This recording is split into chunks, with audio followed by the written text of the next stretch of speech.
ওয়াকফ বিলের ব্যাপারে এরা সোচ্চার হয়ে উঠেছে। ওয়াকফ সম্পত্তি যত মুসলমানদের আছে সব তারা তাদের আয়ত্ত করে নিতে যাচ্ছে। ওয়াকফ মানে এই মাদ্রাসার নামে যত সম্পত্তি আপনার এলাকার মানুষ দান করেছে, এই সম্পত্তিগুলো ওয়াকফ সম্পত্তি। মসজিদের নামে আপনাদের এলাকায় যত সম্পত্তি আছে এগুলো ওয়াকফ সম্পত্তি। মাদ্রাসাটা স্বয়ং ওয়াকফ সম্পত্তির উপরে আছে, অতএব মাদ্রাসাও তাদের আয়ত্তে চলে যাবে, মসজিদ তাদের আয়ত্তে চলে যাবে, ঈদগাহ তাদের আয়ত্তে চলে যাবে। শুধু তাই নয়, আপনার বাপ মারা গেলে পরে যে গোরস্থানে মাটি হওয়ার কথা, ওই গোরস্থানটা আপনার দাদা কিনে গেছে, আপনার বাবা কিনে গেছে, আপনি কিনেছেন, ওই সম্পত্তিটাও তাদের আয়ত্তে চলে যাবে। মন চাইলে মাটি দিতে দেবে, না চাইলে না দিতে পারে। বলেন মুসলমান শরীয়তের আইনে চলবে না, কারোর ব্যক্তিগত আইনে। ইসলাম কার ব্যক্তিগত আইনে মুসলমান চলবে না, মুসলমান আল্লাহর আইনের উপরে তাওয়াক্কুল রাখবে। আইনের আল্লাহর আইনের উপরে মুসলমান তাওয়াক্কুল রাখবে এবং তার উপরে ভিত্তি করে মুসলমান জীবন যাপন করবে। হতে পারে আজকে নামাজ পড়ছেন না আপনি, তারপর আপনি মুসলমান। আজকে আপনি নামাজ পড়ছেন না, আপনার নাম আব্দুল সত্তার, আব্দুল গফফার। আজকে যদি আপনার বাপকে মাটি দিতে না দেয়, কালকে যদি আপনার এলাকার কোন একটা সন্তানকে মাটি দিতে না দেয়, কালকে যদি আপনার ছেলের বিবাহ যখন দেবেন পাশে কোন গ্রামের মেয়ের সঙ্গে যদি আপনার মেয়ের খুতবা পড়ে বিবাহ দিতে না দেয়, বলেন মুসলমান রক্ত থাকতে আইন মেনে নেবে? মুসলমান যতক্ষণ রক্ত আছে ততক্ষণ মুসলমান প্রতিবাদ করবে। মুসলমান বলবে একটাই কথা মুসলমানের মুখে থাকবে, কোরআন আল্লাহর বাণী, রাসূল দিয়েছেন একটা বিধিবিধান, অতএব এই নীতির উপরে মুসলমান বিশ্বাস রেখে জীবন যাপন করবে। অন্য পৃথিবীর কারো আইনকে মুসলমান তাওয়াক্কা করবে না, কারো আইনকে মেনে নেবে না। দেশের একটা আইন থাকবে, সেটা ভিন্ন কথা, কিন্তু শরীয়তের আইনের উপরে কেউ হস্তক্ষেপ করতে আসলে মুসলমান 1 ইঞ্চি জায়গা ছেড়ে দেবে না। মুসলমান কারো চোখের উপরে তাকিয়ে কথা বলতে সেই দিনে দ্বিধাগ্রস্ত হবে না। মুসলমান প্রয়োজনে রক্ত দেবে। একদিন মুসলমান এই দেশকে স্বাধীন করার জন্য, ইংরেজদের হাত থেকে দেশকে স্বাধীন করার জন্য, মুক্ত করার জন্য একদিনে মুসলমান রক্ত দিয়েছিল। 57,000 মুসলমান রক্ত দিয়ে তার বিনিময়ে দেশ স্বাধীন হয়েছে। আবারও প্রয়োজন হলে আগামীতে রক্ত দেওয়ার জন্য প্রস্তুত আছি ইনশাআল্লাহ। জোরে বলি নারায়ে তাকবীর। প্রয়োজন হলে আবার রক্ত দেওয়ার জন্য মাঠে নামবো ইনশাআল্লাহ। ভুলছি না, আমরা বদরের যুদ্ধে রক্ত দিয়েছি, বদরে জয়লাভ করেছি। 313 জন মুসলমান জয় নিয়ে এসেছে। উহুদের প্রান্তে মুসলমান জয় নিয়ে এসেছে। মুসলমান পিছে হওয়ার জাতি নয়, মুসলমান পিছে হতে জানে না, মুসলমান সামনে এগিয়ে যায়। আজকে দেখলাম সোশ্যাল মিডিয়াতে একজন সম্ভ্রান্ত একজন মানুষ, একজন সাংসদকে মুসলমান হওয়ার কারণে পুলিশ তাকে ব্যারিকেড দিয়ে আটকাচ্ছে, তাকে সভা করতে দেবে না, সামনে নির্বাচনে তার প্রচার প্রসার চলবে না, এজন্য প্রতিবাদ করছে। বন্ধু, একটা কথা আপনাদের বলে যায়, মুর্শিদাবাদ জেলাতে কিছুদিন আগে সোশ্যাল মিডিয়া গরম করে দিল, গদি মিডিয়া আছে তারা গরম করে দিল।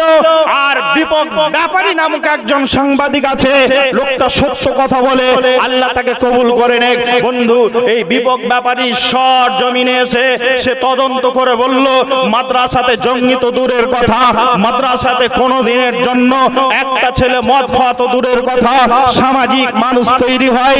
এই মাদ্রাসা তৈরি হয়েছে বলে, মাদ্রাসাগুলো আছে বলে আজকে দেশ শান্ত আছে, মাদ্রাসা আছে বলে আজকে এখানে যেই মানুষগুলো তৈরি হচ্ছে, যে ছেলেগুলো তৈরি হচ্ছে, এরা সোশ্যাল একদম সামাজিক ছেলে তৈরি হচ্ছে। এখানে অসামাজিক ছেলে একটাও তৈরি হয় না।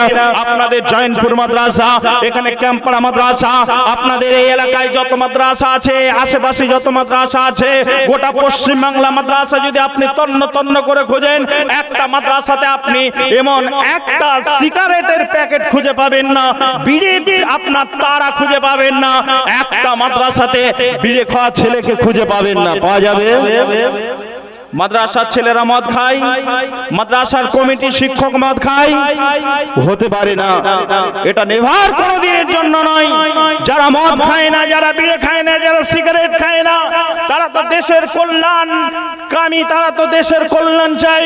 অতএব মাদ্রাসাতে সাংবাদিক গিয়ে বলল, এই মাদ্রাসাতে কোনোদিন সন্ত্রাসী শিক্ষা দেওয়া হয় না, মাদ্রাসায় সামাজিক এখানে মূল্যবোধ তৈরি করার জন্য নীতি শিক্ষা দেওয়া হয়, কোরআন হাদিসে কোথাও সন্ত্রাসী শিক্ষা নেই। অতএব এই কথাগুলো যারা বলছে তারা টাকা খেয়ে গদি মিডিয়ার কাজ তারা করছে। ভাইজান, আমি আপনাদের কাছে সাবধান করে যাচ্ছি, বলছি কথা, আগামী যে রমজান আসছে, এই রমজানে এবং যে সামনে নির্বাচন আসছে, নির্বাচনের আগে বহু ছদ্মবেশীকে দেখতে পাওয়া যাবে যারা আমাদের গ্রামে ঢুকে গেছে, আমাদের মসজিদে মুসলমান হিসাবে ঢুকে গেছে, কিন্তু আদৌ অপরিচিত মানুষ দেখলে পারে ভালো করে তদন্ত করা লাগবে। এ মুসলমান না অন্য কিছু, সতর্ক থাকবেন। এটা মুসলমান না অন্য কিছু, এর জন্য সতর্ক থাকতে হবে। আপনাকে যেটা বলতে এসেছি সেটা হলো আল্লাহর উপর ভরসা রাখতে হবে। যে সময় আপনার দেশ থেকে মুসলমান তাড়ানোর জন্য বড় পায়চারা শুরু হলো, বড় আন্দোলন শুরু হলো, সংসদ থরথর করে কাঁপছিল, সেই সময় মানুষ রাস্তায় নেমে, হিন্দু মুসলমান জৈন খ্রিস্টান সবাই রাস্তায় নেমে প্রতিবাদ করেছিল, সবাই একটাই আওয়াজ তুলেছিল। দেশ স্বাধীন করার সময় হিন্দু মুসলমান জৈন খ্রিস্টান সবাই একে অপরের কাঁধে কাঁধ মিলিয়ে দেশ স্বাধীন করেছি।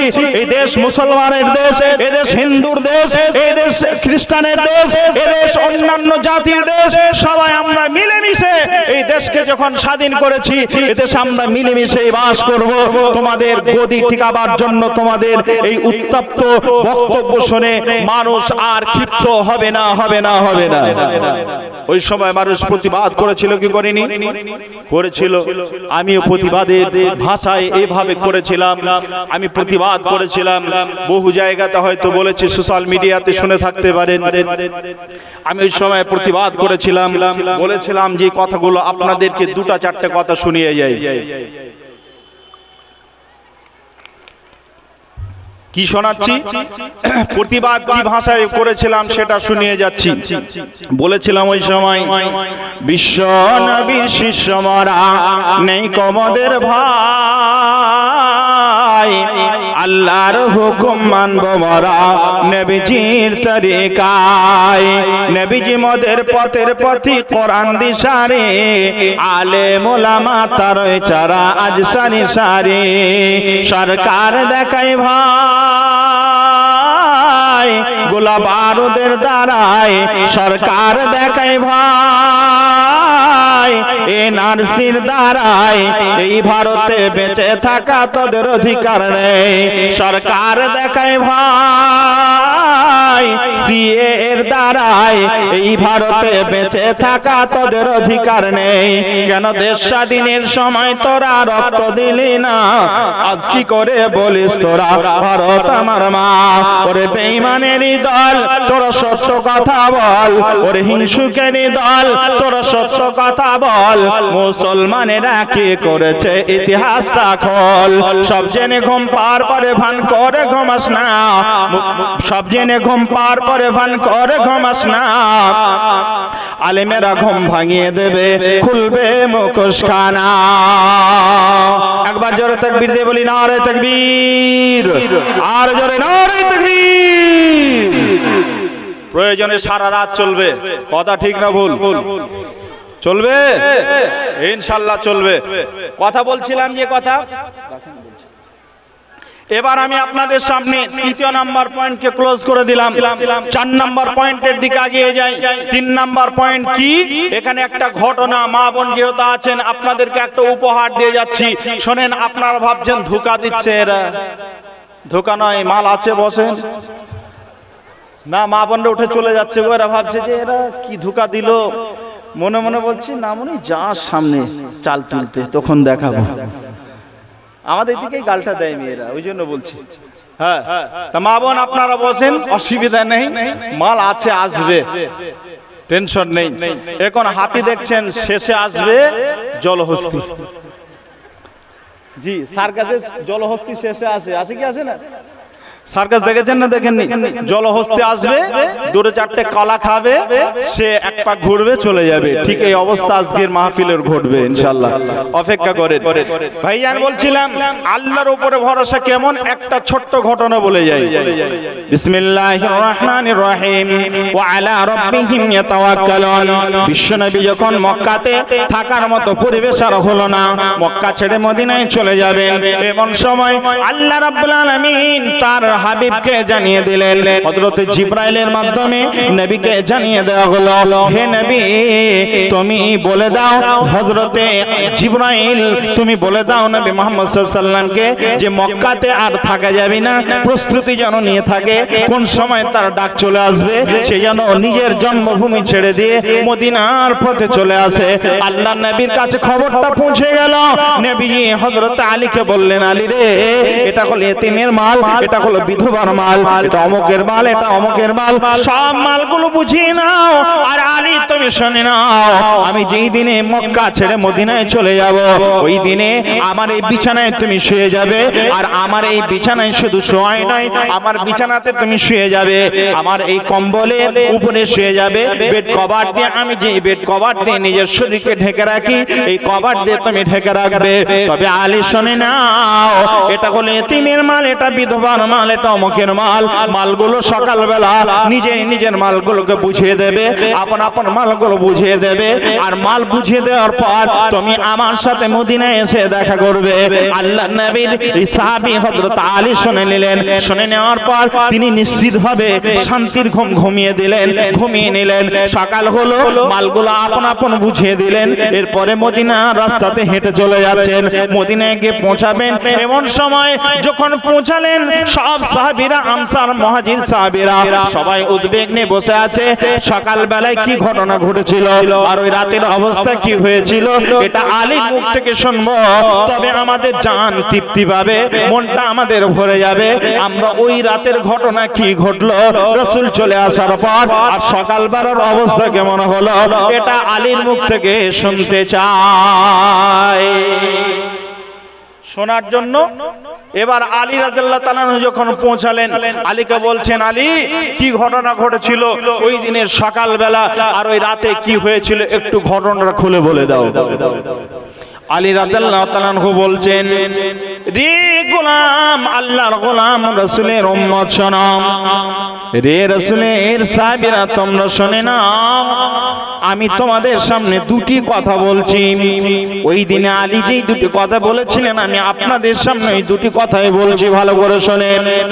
আল্লাহর নবী বললেন, রে আলী তুমি, আল্লাহর নবীর সাহাবী আলী বলছেন, রে আমার বন্ধুরা, রাসূলের সাহাবীরা শোনো, নবীজি জীবনে কোনোদিন মিথ্যা কথা বলেছিলেন নাকি? সবাই এক বাক্যে বলল, না, নবীজি জীবনে কোনোদিন মিথ্যা বলেননি। আপনাদেরকে জিজ্ঞাসা করছি, নবীজি জীবনে কোনোদিন মিথ্যা